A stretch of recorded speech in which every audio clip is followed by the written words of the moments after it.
We have an iPhone XS Max. So this phone was just brought to me by a customer. They want to fix their back camera and their back camera glass, but they went somewhere else and they told them that they had to get the whole back replaced, which is just not true. And they also came back with unable to activate Face ID on this phone. Now, I'm not sure what they did. That's a common problem after repairs, but we're going to find out. I keep hearing stories like this where repair shops are not being honest with clients. We're going to turn off the iPhone XS Max, unscrew,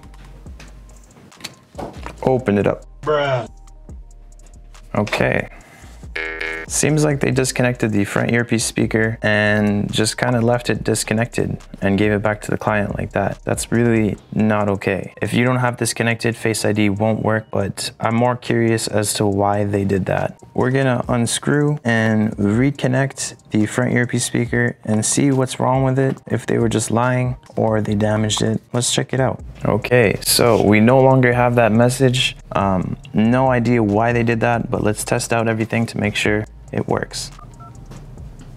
So our front earpiece speaker does not seem to be working. That's kind of a big issue. So I'm gonna have to call the client and see if they want that replaced or if they want that soldered onto a new one to maintain their Face ID. So I'll be right back.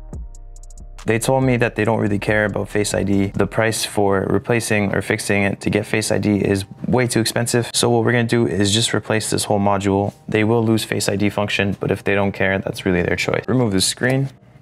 So basically, we're gonna be replacing this back camera glass as well as the camera and replacing the screen. We're going to be unscrewing the camera. Unscrew.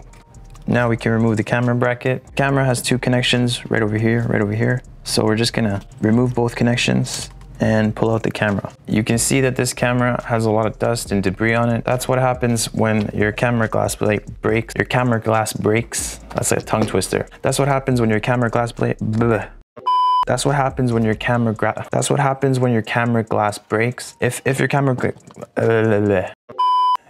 glass does ever break, make sure you get it replaced right away so you can save the camera, because if you don't, the camera will get damaged and then you'll be paying double if not triple. So what we have to do is add some heat.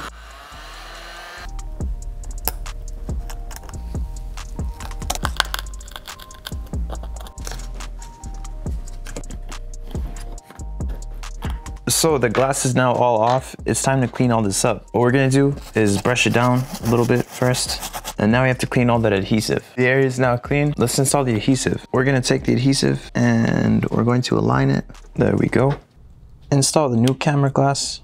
There we go. Now we have the camera glass back. It's time to install the camera, put on a new screen, and we'll be done. Install the new camera. There we go. Now we're gonna replace this screen using this front earpiece speaker. It's from another phone. This one I know to be working.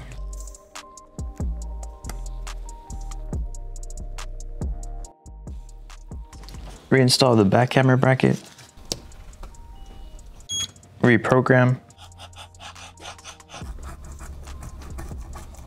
Put on the new seal. Get that crunch.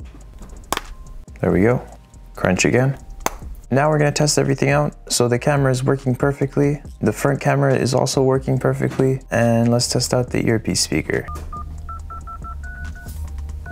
That is also working. So moral of the story, guys, is always get a second opinion. Even if you go to Apple and they tell you this and this is wrong, go somewhere else and see what they say. You never know who's lying to you or who's being honest. Unless you do have a repair guy or someone with very good reviews that is trustworthy, then by all means, trust their word. But that is all for today, guys. Hope you guys enjoyed this video. Don't forget to like and subscribe, and don't break your phone.